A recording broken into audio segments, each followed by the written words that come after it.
Hello again. Alright, it's been a week since I've last posted a video. Just work commitments, been really busy. I'd like to thank everybody on the Sheffield forum and the admin at Sheffield History website as well for all the emails. I've had emails of people, you know, remembering this and remembering that, and then saying they really enjoyed it. So thank you for all the support from people that have contacted me through the websites and said, you know, they're really enjoying it. It means a lot. It's really good. They're sharing memories and you know, and it just mingles in my mind, and it's great. There is two websites. It's the Sheffield Forum website and the Sheffield History website as well, which is good if anybody ever wants to find out any history about Sheffield or speak to other people. First of all, the two websites should be appearing on the screen now. And get in contact with them and have a read, and I'll have a look at some of the posts that are on there. It's really good.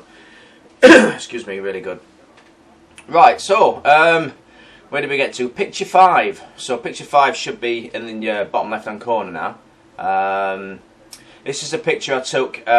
It's kind of just off the tracks. It's where our wall used to be at the bottom of our garden. It's kind of looking down over. It's a little bit overgrown from what I remember, but there's a piece of wall there. You can just see at the bottom, like kind of laid out a big chunk of it, which was nice to see because it just kind of made it real since everything else is gone. I've been back since and it's all overgrown and I can't really see it, so I'm glad I took this photograph. But this is what I've written. This is what I've written for picture 5. This is the canal bank viewed from what was the bottom of our garden. As you can see, a piece of wall is just in front of the picture. This wall ran all the way from the top of the street down to the bottom of the street. Going down a step every yard of houses. So every yard of houses it used to go, the height of the wall would drop down a step and then carry on. So it kind of graduated as it went down. As a kid, I spent hours staring over the wall at the canal bank. It stopped just below my shoulders, giving me a good view over it.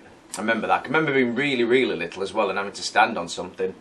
It's probably something I've pinched out of the house to stand on. Every time I heard a barge or any boat going past, I would go bombing down the garden to wave at them.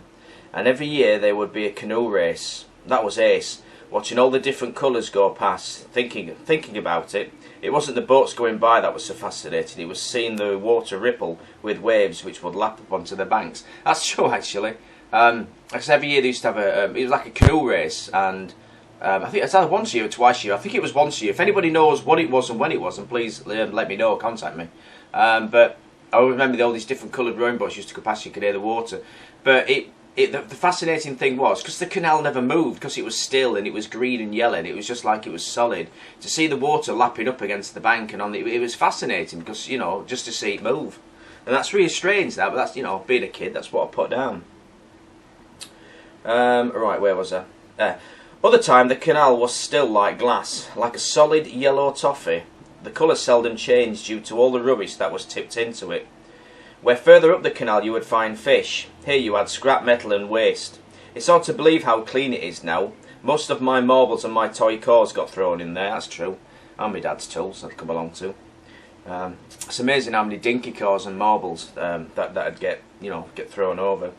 And as I put, the best part of my dad's tools, which he found out later on, when I was about 18, I think I told him. Could never understand why his tool bag was getting lighter. Sorry, Dad. Anyway, these were just the right shape and weight to lob in, as we used to call it. We would take a run right from the wall of the house. So we used to lean us back against the wall of the house next to the door.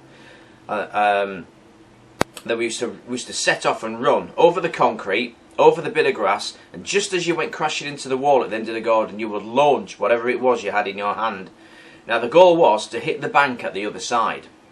I don't think I ever did it, really, to be honest. I don't think I ever managed it. My brother was bigger because he was about 3 years older than me. And he kind of used to get it to the other side, but no matter how many times I tried, I don't think I ever got to the other side.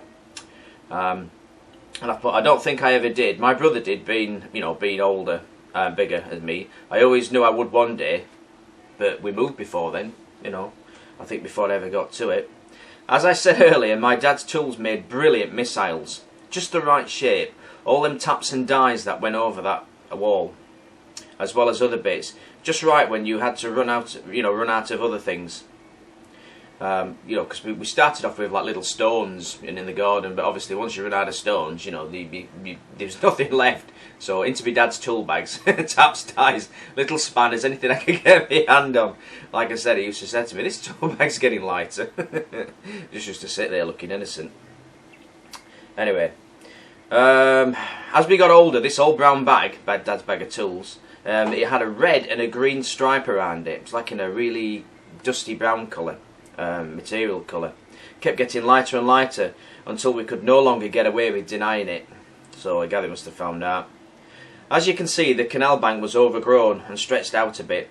Many a cat got stuck there after venturing out too far and getting caught in the brambles, which was true, because where you can see like all the brambles, and apart from the 2 trees, that's what it used to be like. And there was many a cat you could hear pitter-pattering on the bottom, used to get caught, or stuck in the tree that I mentioned in the last one in the corner. And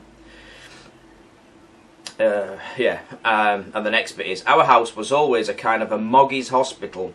Every time a cat meowed because it got itself caught, my dad would be there, straight over, clawed to death to save the latest patient.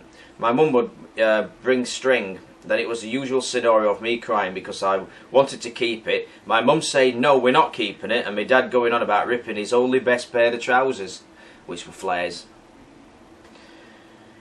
Definitely flares. I remember one time as well. Some kid came round to our house, and I can't remember who he was. I don't suppose he'll be there and remember it and read this, but I think it was a mate of my brother's, and he was sat on the wall, and just sat there. We're talking away, and for some reason I pushed him over. I don't know why. He was just sat on the wall. We're just talking away, and I thought it was jealousy because he was talking to my brother, but I just shoved him. Because I was such a lovely kid. So I just pushed him. My dad had to go and get him. Mind you, he didn't need the picnic basket that time, because that's what he used to do for the cats. Mum used to lower the picnic basket over with a piece of string, and my dad used to get clawed to death with the cat, all arms and legs flailing, stick it in the picnic basket, put the little cork through it, and then my mum used to raise it up. It was like some sort of ritual. What else have I got here? Yeah, like I said, I don't know why I did it, but I did. Anyway, my dad had to go around and bring him up the other way, and I think I got a good hiding or a telling off for it. I probably had some excuse for it. In the summer, when it was red hot, me and my brother would watch the rats on the other side of the bank.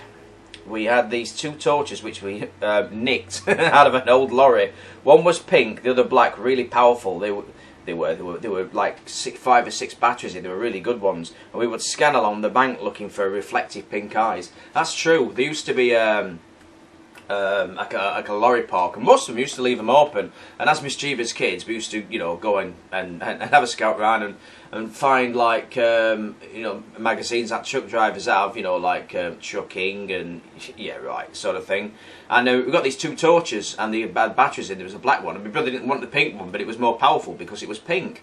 So we used to stand there about 10, 11 o'clock at night, looking over the bank, scanning with these 2 torches over the other side, because there was like the path, a bit of canal bank, and then there used to be like a little indent where the water was just underneath, and it was amazing how many pink eyes we'd spot.